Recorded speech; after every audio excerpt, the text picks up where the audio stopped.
Como bien sabemos, con el paso del tiempo CSS fue avanzando y estuvo la versión CSS 2, la revisión 2.1 y CSS 3, que trajo un montón de componentes visuales al universo del CSS. Y de esos componentes, Internet Explorer no entendía la gran mayoría de las propiedades, como por ejemplo las sombras o los degradados, por lo cual Microsoft agregó a su motor de render, a Trident, la propiedad Filter que permitía generar estos mismos efectos. El gran problema de Filter era que tenía, por un lado, unos resultados muy rústicos, donde, por ejemplo, la sombra siempre estaba a la misma distancia del elemento y el degradado entre el color sólido y la transparencia que genera una sombra era como muy notorio, algo que por ahí con CSS, con el Text Shadow o el Box Shadow, se hace un poco más gradual. Y además, aplicar un filtro bajo el filter de Microsoft era bastante complejo y había que rutear todo un sistema de espacios de nombres, o sea, quiero llegar a este elemento, de este elemento quiero que pedir tal subelemento y de este tal subelemento quiero llegar a esta propiedad para asignar los valores. Por citar el ejemplo concreto, más allá de que por ahí hoy en día no hay muchos usuarios que utilicen Internet Explorer como navegador por defecto, un filtro de Microsoft era bajo la sintaxis de quiero la propiedad filter.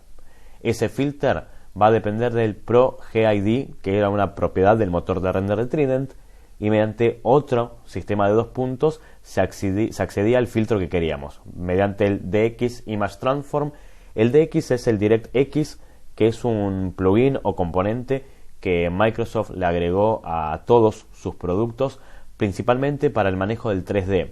Ese DirectX Image Transform permitía llegar a los filtros de Microsoft y pedir un filtro en particular.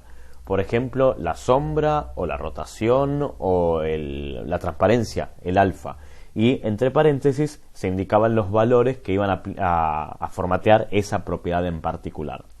Era bastante impráctico y una vez más el producto final era muy rústico, no quedaba decente a la vista. Por ejemplo, la rotación. Sabemos que en CSS podemos rotar elementos y la rotación acepta una cierta cantidad de grados, 10 grados, 20 grados, 50 grados. En los filtros de Microsoft la rotación es de 90 grados en 90 grados. Lo quiero de frente, lo quiero volteado, lo quiero boca abajo. Fin. Ahora, Chrome y Firefox tomaron la idea del filter de Microsoft y la mejoraron generando ciertos filtros que antes por ahí dependían del manejo de distintas imágenes, por ejemplo, si hablamos de una galería.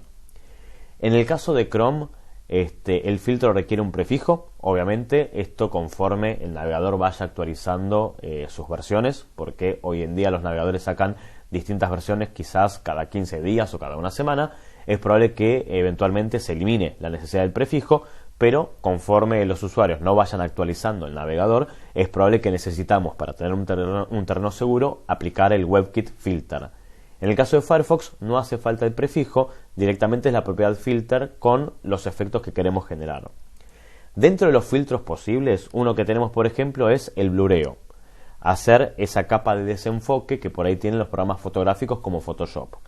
Quiero aplicar un filtro que aplique un blur y entre paréntesis la cantidad de píxeles que va a afectar ese blur. Lo voy a mostrar lógicamente con las imágenes que tenemos en las razas, como para que podamos verlo, pero si bien yo lo voy a aplicar a imágenes, puede aplicarse a cualquier elemento. Puedo blurear un encabezado, puedo blurear un párrafo, puedo blurear todo un section. Yo lo voy a hacer directamente con las imágenes porque va a quedar un poco más estético que hacerlo con los textos. Entonces, voy a buscar todas las imágenes que tengo. En el peor de los casos, después buscaremos puntualmente las imágenes adentro de algún determinado contenedor.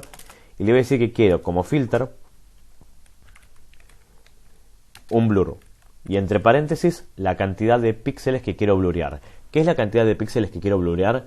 Cada píxel de la imagen se va a expandir esta cantidad. O sea que si pongo un blur de 20 píxeles, por cada píxel voy a ocupar 20 píxeles adicionales. O sea que nos va a suceder esto donde tenemos solamente un borrón que es inentendible. Por lo general, un blureo de 3, 5 píxeles es más que decente. Si lo blureo 2 píxeles, venimos aquí y podemos ver que la imagen está desenfocada, pero sigue siendo entendible. Lógicamente podría ser un poco más, ¿no? Podríamos darle 5 píxeles de blureo y cuando voy a la web y actualizo, no se nota del todo lo que la imagen muestra, pero queda claro que acá hay un rostro, aquí tenemos otro y aquí tenemos seguro 3 figuras distintas. O sea, sigue siendo entendible. Por ahí no es legible del todo, pero se entiende lo que pasa de fondo. Tenemos mucho más filtros. Si necesitamos más de uno, son todos los filtros separados por espacios. No hay ningún otro separador. O sea que si quiero otro es espacio y el otro filtro que quiero aplicar. Y tenemos, por ejemplo, la posibilidad de manejar la escala de grises. Mediante el grayscale tenemos un decimal que va de 0 a 1. Siendo 0 no poner nada grisado, siendo 1 el 100% del cambio de tono. Vamos a hacer lo siguiente. Voy a comentar el blur. Así no tenemos que estar adivinando lo que sucede. Y le voy a decir que quiero entonces como filtro un grayscale. Y de 0 a 1, ¿qué tan grisado lo quiero? Lo quiero al 100%. Voy a la web, actualizo. Y ahora todas las imágenes en realidad están en escala de grises. Por ahí, en este caso, que son muchos dibujos, no se notan. Pero en la home, ya que busqué todas las imágenes y las quise grisar, puse grayscale y es grayscale, perdón. Sí, voy a la web. De nuevo, y actualizo. Y podemos ver que todas las imágenes efectivamente están en su escala de gris en vez de tener el color que tenía originalmente, ¿sí? Lógicamente, si le doy la mitad, 0.5, va a ser la mitad del color normal y la mitad del filtro grisado. Entonces voy a tener un semitono del color. Y así como tenemos blureo y escala de grises, tenemos también aplicar el filtro de sepia, ¿sí? Que es ese color medio ámbar que tienen por ahí las fotografías viejas. También va de 0 a 1, siendo 0 que no quiero aplicar el sepia, siendo 1 el 100% de este efecto. Entonces le voy a decir que quiero un sepia al 100%. Guardo, vuelvo a la web y actualizo. Y podemos ver que tiene el color ámbar amarillo del sepia, ¿sí? Cambiando el tono de la imagen. La gran ventaja de esto entonces es que puedo formatear ciertos elementos, por ejemplo las galerías de fotos o los iconos de la interfaz de usuario, sin tener que trabajar con dos recursos distintos. Siempre trabajo con el mismo recurso y lo que hago es aplicar o no aplicar el filtro que queremos. Por ejemplo, sabemos que todos los elementos aceptan un hover. Podríamos decirle que a todas las imágenes que les estoy aplicando un filtro, que al pasar el mouse por encima, el filtro resetee el sepia de vuelta a 0. Entonces, la imagen en su estado normal tiene color sepia. Cuando pasamos el mouse por encima, recupera su color natural. Entonces, cuando paso el mouse por encima e interactúo con la imagen, tengo el color real que tenía la foto, sea una escala de gris o sea un blur. También puedo aplicar un blur de 20 píxeles, que es un montón, y al pasar el mouse por encima, quitarlo y darle un blureo de 0 píxeles. Lo único que hay que tener presente es que los filtros en particular, para que se puedan quitar, hay que sobreescribirlos. O sea, si yo doy un sepia y doy un blur, tengo que definir los dos para después resetear los valores que correspondan.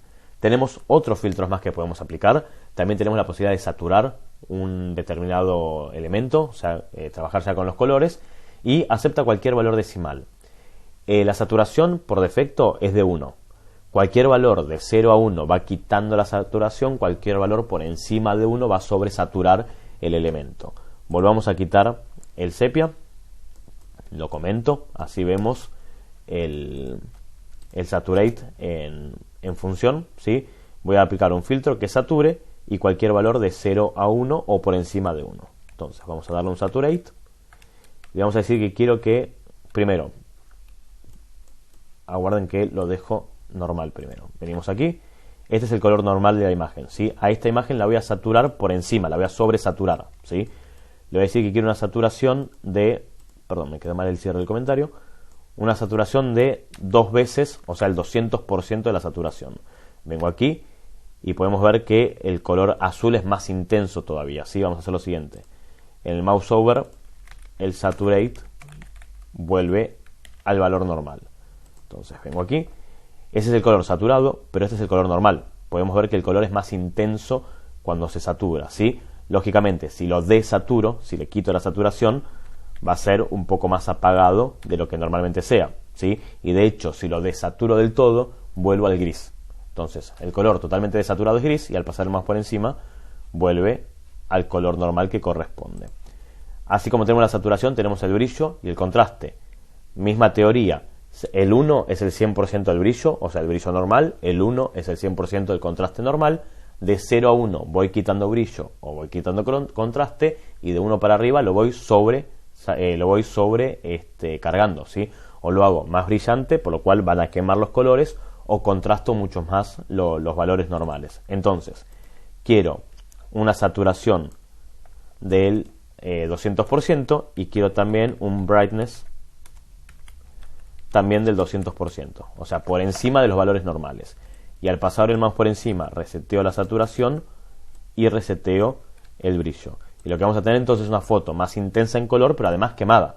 Entonces podemos ver que el color celeste del cielo o gris de las nubes en realidad pasa a ser un cian intenso, porque no solamente le tiene demasiada saturación, sino que además lo quemé en luz, ¿sí? Pero podemos darle los valores que correspondan. De hecho, en el caso de tratarse de un PNG transparente, si le llegamos a dar un brillo de 0, lo que tengo es una figura negra, ¿sí? No tengo ningún caso de trabajar con un PNG transparente, pero podríamos generar eso, generar una silueta, y al pasarle más por encima, que esa silueta tome el color que corresponde, por medio de estos filtros que permiten saturar, desaturar y trabajar con el brillo o contraste. Tenemos también la posibilidad de mover el círculo cromático mediante el Hue Rotate, ¿sí? Eso lo que hace es dejar el color en el mismo punto en el que está parado, pero voy girando el círculo cromático de forma tal de que se genera un color distinto. Y por último, tenemos la posibilidad de invertir los colores, que lo que hace es el efecto de negativo, donde el blanco pasa a ser negro y el negro pasa a ser blanco, y así con los demás colores, con el color opuesto en el círculo cromático. O sea que podríamos decirle, en vez de saturar y darle brillo, que queremos que los colores tengan un invert de 1, o sea, 100% invertido el color, y lógicamente al pausar el mouse por encima, el color vuelve a su valor normal. Entonces, lo que era blanco pasa a ser negro, lo mismo con todos los demás colores, ¿sí? Y al pasar el mouse por encima, recupero el color normal, porque invierte todos los colores según el círculo cromático. La gran ventaja de esto, insisto, es que no solamente se puede aplicar a las imágenes, sino que lo podemos aplicar a cualquier elemento, y de hecho lo mismo pasa a la hora de recuperarlo. No es que obligatoriamente tengo que pasar por arriba de la imagen para recuperar el color normal.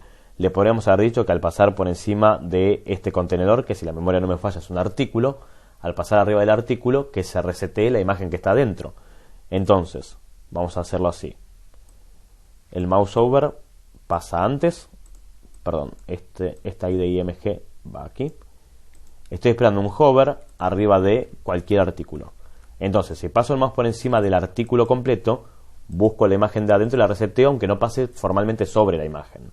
Entonces, venimos aquí y actualizamos, y cuando paso por aquí, como estoy arriba del artículo también, recupero el color normal de la imagen, como destacando que estoy trabajando con ese artículo y no con otro. Entonces, de esta manera ya podemos empezar a jugar un poco más con la interacción y generar efectos que son un poco más atractivos para el ojo humano.